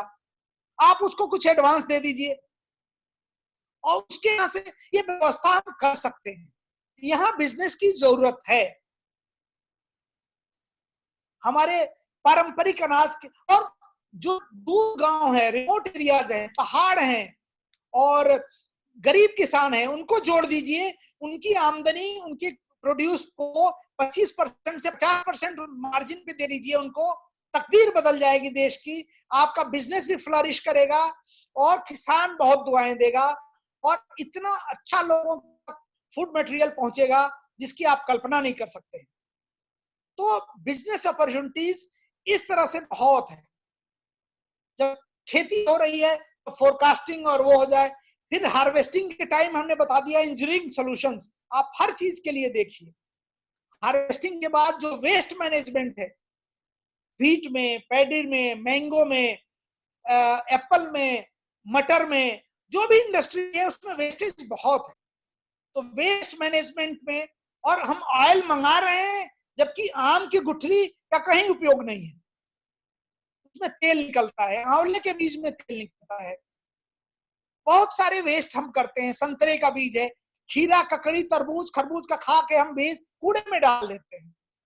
तो वो उसके जो सीड्स हैं, आप जो लोग गांव में रहे होंगे, ट्रेडिशनली हमारी ग्रैंड मदर्स और वो लोग कद्दू का और खीरे का बीज भून खिलाते थे। और ये वॉलनट से ज्यादा पौष्टिक है, मैं बता दूं आपको। खीरे का बीज और कद्दू का बीज, कटहल का बीज या किसी भी फल का बीज खाते हैं और थूक देते हैं। पीच, पेयर, प्लम, जो भी खाते हैं, संतरा, उसका छिलका, ये सब वेस्ट जा रहा है। वेस्ट मैनेजमेंट बहुत बहुत उपयोगिता है। और ज्यादा से ज्यादा हम चारा बना देते हैं। जो संतरे का छिलका आपके कॉस्मेटिक्स में, आपके ऑयल एक्सट्रैक्शन में, एसेंशियल ऑयल में बिजनेस दे सकता है, उसको हम वेस्ट किए जा रहे हैं।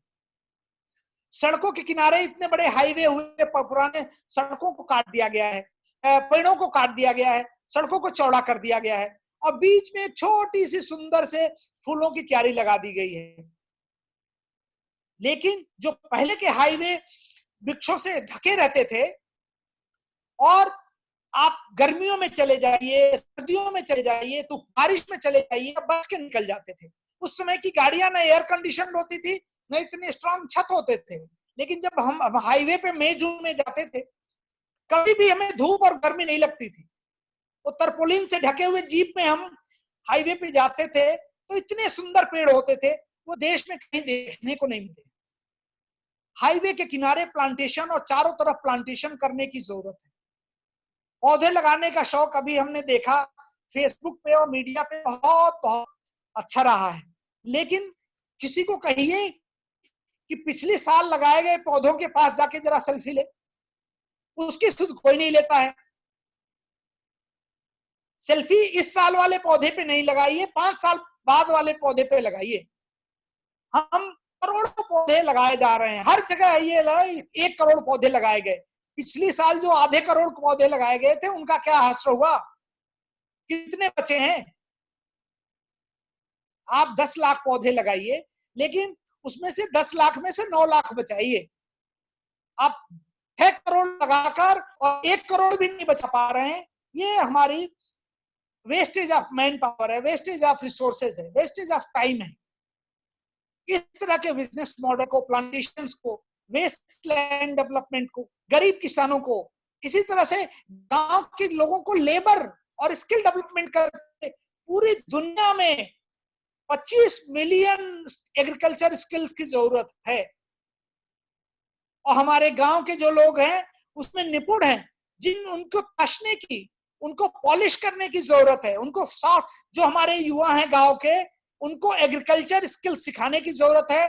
उनको सर्टिफिकेट और डिप्लोमा देने की जरूरत है। यहाँ मॉडर्न इंस्टीट्यूट जैसा इंस्टीट्यूट एग्रीकल्चर में डिप्लोमा और सर्टिफिकेशन करके उनको हम सरकारी नौकरी के लिए तैयार करते नहीं, उनको फूड प्रोसेसिंग के लिए तैयार कीजिए, उसको ग्रेन प्रोसेसिंग के लिए करिए, उनको स्प्रेयर रिपेयर के लिए, ग्रीन हाउस रिपेयर के लिए, सीड प्रोडक्शन के लिए। अभी भी हमारे देश में Korea, Vietnam, Japan, Holland seed import हो रहा है। करोड़ों अरबों रुपए का बीज विदेशों से आता है, हमारे किसान उसमें जानते नहीं है। हमारे पास मैन पावर है, क्योंकि सीड प्रोडक्शन में क्रॉसिंग एंड मैन पावर की बहुत जरूरत है। अगर गांव के युवाओं को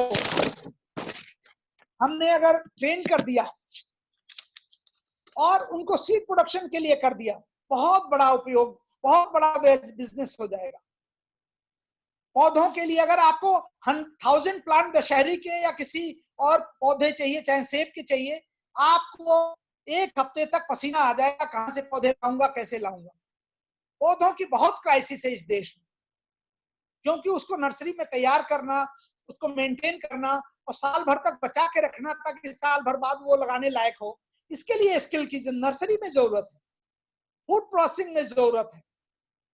अचार की इतनी मांग है हमारे देश में, अचार खाने के लोग हैं, लेकिन अचार किसी दिन, पापड़ किसी दिन ब्रांड बन जाएगा, किसी ने सोचा नहीं था, लेकिन प्रिया ने और लिज्जत ने करके दिखाया है।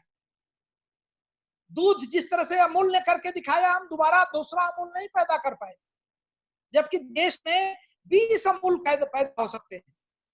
छोटे मोटे स्टेट डेयरीज हैं, और जो लोगों को चाहिए उसको घर में शुद्ध पनीर मिले, शुद्ध दूध मिले, उस तरह के कोऑपरेटिव गांव गांव में क्यों नहीं पैदा हो रहे हैं, सक्सेसफुल मॉडल होते हुए भी? क्योंकि हम सीरियस नहीं है कि सबको दूध मिले। और इस तरह के क्रम पे, इस तरह के एंटरप्रेन्योरशिप पे सरकार को, समाज को, सबकी भागीदारी है, सिर्फ सरकार की भागीदारी से नहीं है। जब तक आप खाने पे पैसा नहीं खर्च करेंगे, किसान को फायदा नहीं होगा, बिजनेस डेवलपमेंट नहीं होगा।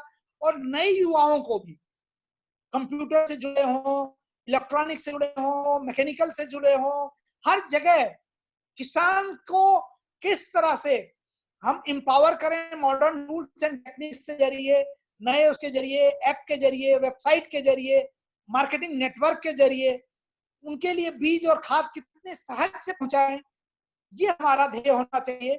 और मैं कह रहा हूं कि इंडिया में उनके पास नॉलेज बहुत है, गांव वालों के पास उनकी समस्याओं, छोटी छोटी समस्याएं हैं जो बहुत बड़े बड़े टूल्स की जरूरत नहीं है, उनके जरिए आप उनको सॉल्व कर सकते हैं और उनकी आमदनी को बढ़ा सकते हैं, अपना बिजनेस डेवलप कर सकते हैं, और पूरी दुनिया में paste free, disease free, toxin free, healthy food और मटेरियल दे सकते हैं। और अपने नेटवर्क के जरिए, क्योंकि एक नई चीज आ गई है जो लीगल आ गई है, जिससे किसान बहुत घबराता है, वो आ गया है legal and certification business. Organic है तो सर्टिफाइड चाहिए, चाइल्ड लेबर नहीं लगा होना चाहिए, वो फॉर्म भरने से घबराता है। यहाँ हमारे एक्सपर्ट जो कंसल्टेंसी सर्विसेज है, सर्टिफिकेशन सर्विसेज है, हर डिस्ट्रिक्ट में होना चाहिए। इंश्योरेंस की स्कीम्स आ गई हैं, जहां किसान को गांव गांव में जाके पर्ची भर के और इंश्योरेंस करने की जरूरत है। तो इन माध्यमों से आप बहुत बहुत बिजनेस डेवलप कर सकते हैं और देश को भी आगे बढ़ा सकते हैं, अपनी आजीविका चला सकते हैं और साथ साथ बहुत बहुत पुण्य भी कमा सकते हैं। मैंने आज के लिए इतना ही सोचा था। बहुत बहुत धन्यवाद, बहुत बहुत शुक्रिया आप लोगों का। और कुछ कोई सवाल जवाब का कोई प्रक्रिया हो, कुछ मैं और बता सकता हूँ सर, तो आपने हमारे मतलब हमें सवाल के लिए छोड़ा ही नहीं है सर। इतना बेहतरीन स्पीच दिया है सर, इतनी बेहतरीन इंफॉर्मेशन दी है आपने कि हमें हम उस इंफॉर्मेशन से बाहर ही नहीं आ पा रहे हैं जो आपने हमें दी है। हमने उस तरीके से कभी सोचा ही नहीं था जो आपने हमें एक पर्सपेक्टिव दिया है। मेरे ख्याल से जितने भी पार्टिसिपेंट्स हैं वो सभी, आप चैट बॉक्स में देख सकते हैं, बोल रहे हैं कि एक इतना रियलिस्टिक वेबिनार जो है वो अभी तक हमारे सारे वेबिनार्स में नहीं हुआ है। इतना रियलिस्टिक वेबिनार, इतनी रियलिस्टिक इंफॉर्मेशन, बिल्कुल धरातल पर आकर बात, जो प्रैक्टिकल प्रॉब्लम्स जो लोग फेस कर रहे हैं, प्लस हमारा जो सोचने का नजरिया है, किस नजरिए से हमें सोचना चाहिए, वो एक आपने मैं अभी भी आपको बता रही हूँ कि इट इज गूज बम्स, मतलब मेरे हाथ के रोंगटे खड़े हो गए हैं बिल्कुल, कि आपकी जो इन्फॉर्मेशन जिस तरीके से आपने बताया उस तरीके से हमने कभी सोचा ही नहीं था। तो मैं आपको बहुत बहुत धन्यवाद कहना चाहूंगी सबसे पहले सर, कि जो जितने लोगों ने भी मेरे ख्याल से ये अटेंड किया है उन सभी के दिमाग में एक क्वेश्चन मार्क आ गया होगा कि हमने अभी तक इससे पहले जो है वो क्यों नहीं सोचा। क्योंकि मैंने कुछ एक क्वेश्चन सेट भी प्रिपेयर किया था, लेकिन मेरे ख्याल से ऑलमोस्ट आपने सारे जवाब दे दिए। एक सवाल जो है वो मैं आपसे फिर भी पूछना चाहूंगी सर, कि ये जो कोविड एरा चल रहा है या जो पेंडेमिक एरा चल रहा है, कोविड-19 चल रहा है, इसमें एग्रीकल्चर के ओवरऑल डेवलपमेंट में क्या असर डाला है, क्या thank impact? You madam for your kind words, बहुत बहुत शुक्रिया। और मुझे मौका मिला आप लोगों से जुड़ने का। और कोविड में देखिए बहुत किसान को बहुत नुकसान हुआ है, और दुर्भाग्य है मैं मीडिया को अभी तक नहीं टच किया था और आपने वो मुद्दा ला दिया मेरे पास। जो मुझे तो लगता है कि मीडिया सबसे ज्यादा दोषी है या असंवेदनशील है या उसकी आंख पे पट्टी बंधा है। वो जितना महत्व आतंक को देती है, जितना महत्व फिल्म स्टार को देती है, जितना क्रिकेटर्स को देती है, वो न तो कोरोना वॉरियर्स को देती है, न डॉक्टर्स को देती है, न वैज्ञानिकों को देती है, न साहित्यकार को देती है, और किसान को तो वो अपने कूड़ेदान में भी नहीं रखती है। ये सच्चाई है। जो फूलों की खेती कर रहे थे वो लोग बर्बाद हो चुके हैं। कुछ तो बर्बाद चाइना ने किया और हमारे बिजनेस लोगों ने किया। प्लास्टिक का फूल लाकर, मैं एक गुजारिश कर लूंगा as a horticulturist, as agriculturist, आज से शपथ खाइए कि कोई भी प्लास्टिक का फूल और सजावटी सामान अपने घर में नहीं रखेंगे। इसलिए नहीं कि सिर्फ किसान का भला होगा, इसलिए कि आपका भी भला होगा। उस प्लास्टिक के फूल में इतने हैवी मेटल्स, टॉक्सिक सब्सटेंसेस होते हैं जो वोलेटाइल होके और उसको आपके कमरे में जाके उसको इंडोर पोल्यूशन बहुत क्रिएट करते हैं, और लंग्स के कैंसर होने की बहुत बहुत संभावना होती है ऐसे सजावटी सामानों से। जो फूल रखने का कॉन्सेप्ट था घरों में, वो सुगंधित और असली फूल रखने का था। पता नहीं हम क्यों उन चीजों की तरफ जाते हैं जो इंडस्ट्री से आती है। हम बहुत अट्रैक्ट होते हैं, शायद विज्ञापन की वजह से या उसकी पैकिंग की वजह से या उसकी मार्केटिंग की वजह से, मैं नहीं जानता हूं। लेकिन हमारा विवेक जो है कहीं ना कहीं, मैं इसमें और किसी को दोषी नहीं करूंगा, उपभोक्ता दोषी है। अगर जहर मिल रहा है प्रॉपरली पैक होके, क्या अपने बच्चों को वो ही खिलाएंगे? क्या अपने घर में प्लास्टिक के फ्लावर रखने का मतलब क्या है? फूल लाइए, नहीं लाइए, आप कभी भी चौराहे पर एक गरीब बच्चा आपके कार को नॉक करता है, दरवाजे को देता है कि ये फूल लीजिए, हम नहीं लेते हैं उससे। असली फूल देता है वो 20 रुपए में। उस बच्चे से अगर आप फूल नहीं लेंगे तो जाके विकास दुबे बन सकता है, वो क्राइम करेगा। तो व्यवसाय बहुत प्रभावित हुआ है। फूल के व्यवसायी बर्बाद हो गए हैं, मंदिर बंद हो गए, शादियां बंद हो गई, ऑफिस बंद हो गए, और फूल को 2-3 दिन से ज्यादा आप नहीं रख सकते हैं। फ्लोरिकल्चर इंडस्ट्री बहुत बहुत प्रभावित हुई है। गेहूं धान पे कम प्रभाव पड़ा है। फल खाने की इच्छा लोगों की रही है, लेकिन लॉकडाउन की वजह से ट्रांसपोर्ट बाधित रहा है, और फल और सब्जियां भी काफी हद तक पहले के मुकाबले, ऐसा आकलन है 20 से 30% नुकसान हुआ है इनको, ग्रोअर्स को। जब भी कुछ होता है, नेता हड़ताल करें, सरकार गिर जाए तो किसान नुकसान हो जाता है। किसी ने हड़ताल कर दिया, सड़क बाधित हुई, आम सड़ जाता है, टमाटर सड़ जाता है, आलू सड़ जाता है, किसान को नुकसान होता है। तो उसमें उसको फायदा नहीं मिल रहा है, और बहुत अलार्मिंग सिचुएशन है। मैं कोई सरकारी आंकड़े पे बात नहीं कर रहा हूं, मैं व्यक्तिगत अनुभव और लोगों को, किसानों के मंच के जरिए जो सूचनाएं मिलती हैं और जिन लोगों से मैं जुड़ा हूं, उनकी वेदनाएं जब देखने को मिलती हैं, मैं वो बात कर रहा हूं। मैं वही कह रहा हूं कि लॉकडाउन में आपको फ्रूट और वेजिटेबल और पेरिशेबल आइटम्स का कंजम्पशन बढ़ा देना चाहिए। यहां किसान रखेगा फिर बेच देगा, लेकिन अगर उसका टमाटर आज नहीं बिका तो क्या एक हफ्ते बाद आप खरीदेंगे उस टमाटर को? तो जो पेरिशेबल आइटम्स रहा है, बहुत जगह हार्वेस्टिंग बाधित हुई है, लेकिन इस बार रिकॉर्ड तोड़ बम्पर क्रॉप हुई है गेहूं की, जो आज तक नहीं हुई थी। किसान की मेहनत का फल है। और कुछ सरकारों ने बहुत अच्छा कदम उठाया लॉकडाउन के दौरान, एग्रीकल्चरल इंप्लीमेंट्स, कंबाइन और इन चीजों की छूट देकर उस दौरान खेती के काम को बाधित नहीं किया गया अप्रैल मई में, जिससे हार्वेस्ट हुआ है। और जो आंकड़ा आया है इसमें से ज्यादा आया है जितना हमारा आकलन था। एग्जैक्ट डेटा मुझे भूल रहा हूँ, 3000 मिलियन टन 310 में और समथिंग था, तो उससे ज्यादा हार्वेस्ट हुआ है। लेकिन वो हार्वेस्ट की खुशी कितने दिन किसान रख पाता है जब बेचने जाएगा और बेच के आता है, कहता है हाँ तुम्हारा 12,000 का हुआ, पैसा वसूल नहीं करने जाता है, 2,000 ले जाओ, 5,000 ले जाओ, फिर 10,000 दे देता, बाद में कहता है तुम ले, डूब जाता है। एक मुश्त पैसा, डायरेक्ट किसान को नहीं मिलता है। ये बहुत सारी समस्याएं हैं। और ये कोविड में मैं यही कहूंगा, किसान को समृद्ध करने के लिए आप किसान की प्रोड्यूस की हुई ज्यादा से ज्यादा चीज लीजिए, ज्यादा से ज्यादा उसका उपयोग बढ़ाइए। एक जिम्मेदार नागरिक के तो वही गिफ्ट करिए। चॉकलेट की बजाय अगर 5 किलो सेब किसी को दे देते हैं किसी के घर जाकर, तो कैडबरी को फायदा होगा या हिमाचल के किसी बागवान को फायदा होगा?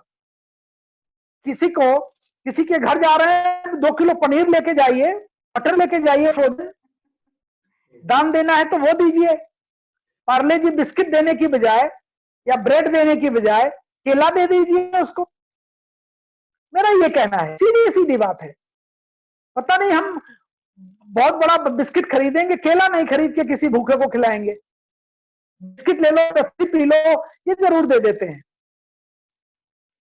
तो आपको इन एंगल से देखना पड़ेगा कि आप किसके लिए बाजार व्यवस्था, आप लोग तो मॉडर्न मैनेजमेंट के लोग हैं और बाजार व्यवस्था को अच्छी तरह से समझ रहे हैं। सिर्फ फार्मर सेंट्रिक विजन आपको डेवलप करने की जरूरत है कि किसान के लिए हम कैसे बाजार बढ़ाएं, उसको ज्यादा लाभ मिले, उसको ज्यादा उत्पादन मिले और उसकी चीजों की मांग बढ़े। जब प्याज महंगा होता है तो किसान को फायदा नहीं होता है जो स्टोर किए होते हैं, क्योंकि किसान से तो शुरू में ले लिए होते हैं। तो इस तरह की चीजों को हमें ध्यान देने की जरूरत है। मुझे बहुत खुशी हुई कि आप लोगों को कुछ मैं इंटरेस्टिंग चीजें सुना पाया और आप उसको सुन के अप्रिशिएट कर पाए और समझ पाए, सबसे ज्यादा जरूरी है। और उससे भी ज्यादा चैलेंजिंग है कि ये समझ थोड़े लंबे समय तक बरकरार है, तो मुझे बहुत खुशी होगी। और बहुत बहुत शुक्रिया, आपने बहुत अच्छा सवाल किया था कोविड में, कोविड का प्रभाव। लेकिन ये नेगेटिव प्रभाव रहा है और इसको हम ज्यादा फल सब्जियों का, पेरिशेबल आइटम्स को कंज्यूम करके, पनीर खाके और दूध पी के और दूध उत्पाद बढ़ा के और जो अंडा खाते हैं, चिकन खाते हैं उसको खाके, या फिर फल सब्जियों का कंजम्पशन बढ़ा के हम किसान का भला कर सकते हैं। जी सर, आपका एक एक शब्द जो है वो हमारे लिए एक एक बुक के चैप्टर के बराबर है। आपने जितने पर्सपेक्टिव दिए हैं, आज जितने भी 150 लोग थे हमारे साथ जुड़े हुए अभी तक, उन सभी 150 लोगों को कहीं ना कहीं उनके जीवन में कहीं ना कहीं कोई ना कोई चेंज तो जरूर आया होगा। और मैं अगर उनकी भी बात ना करूं, अगर मैं मेरे जीवन की बात करूं, तो आपके इस लेक्चर से सर मेरे जीवन में बहुत काफी परिवर्तन आएगा। ये मैं आपको, लंबे समय तक का परिवर्तन आएगा, ये मैं आपको बिल्कुल निश्चित तौर पे कह सकती हूँ।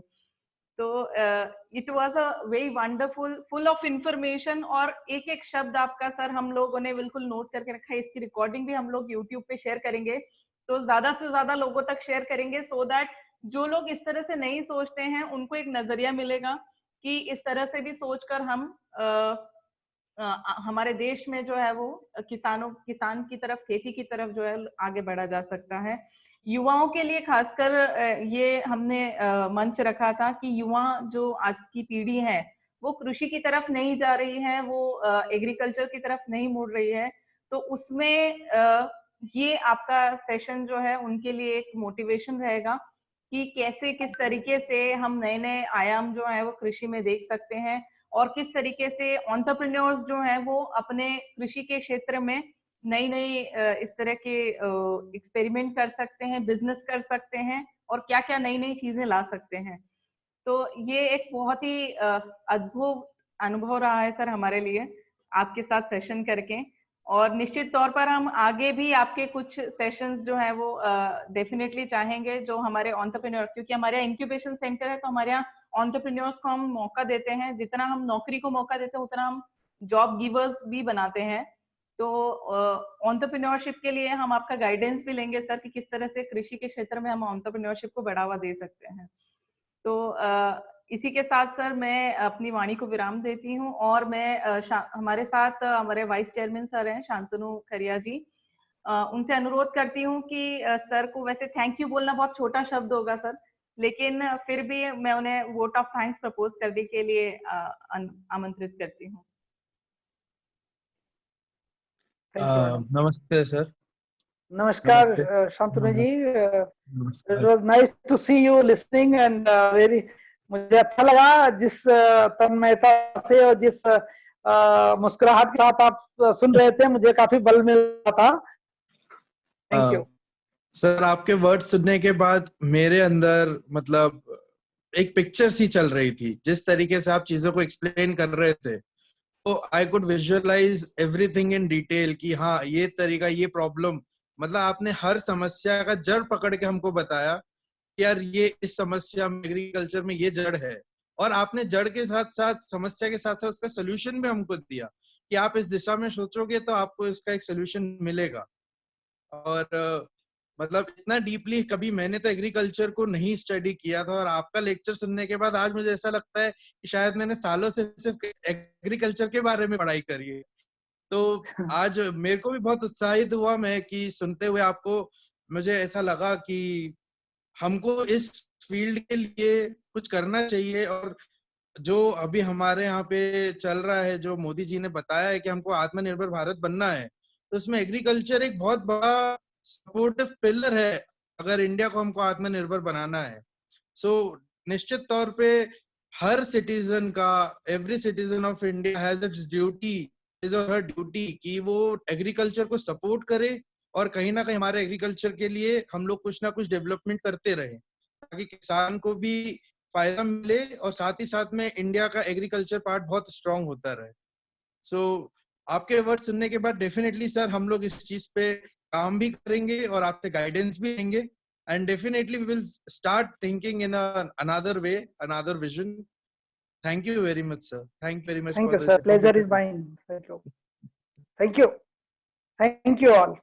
Thank you so much, sir. Once again, on behalf of entire Modern family, on behalf of our chairman, Shri Anil Khariya ji, Shri Shantanu Khariya ji, Vice Chairman, Group Director Dr. Puneet Kumar Dwivedi, and on behalf of myself, Professor Arpita Patel, Head Media and Corporate Communication, I thank you so much. I thanks all the participants, those who are with us throughout the session. And you will get the feedback link in the chat box, as well as you will get the feedback link after the host will end the session. तो आपको feedback link मिल जाएगा, और इसी तरह के webinars हमारे modern talk में चलते रहेंगे। कल हमारा एक वेबिनार है, मॉडर्न टॉक का एक वेबिनार है, जिसमें आनंद कुमार जी, सुपर 30 फेमस आनंद कुमार जी आने वाले हैं। तो मैंने उसका लिंक जो है आपके साथ शेयर कर दिया है चैट बॉक्स में, और आपको ईमेल्स भी किया जाएगा। तो जुड़े रहिए मॉडर्न टॉक में।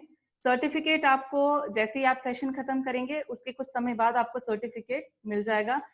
ये मेरा अनुरोध है कि आप लोग अपने स्पैम में, जंक मेल में और प्रमोशन फोल्डर में देखिए, ये सिस्टम जनरेटेड है। अगर आपने वेबिनार अटेंड किया है तो you will definitely get the certificate. So for more information, you can write an email to info@moderninstitutes.in. So once again, on behalf of entire Modern family, I thank you so much, sir. ये एक बहुत ही अविस्मरणीय अनुभव रहा है sir हमारे लिए। Thank you all for giving me this opportunity. Thank you. Thank you. Yeah.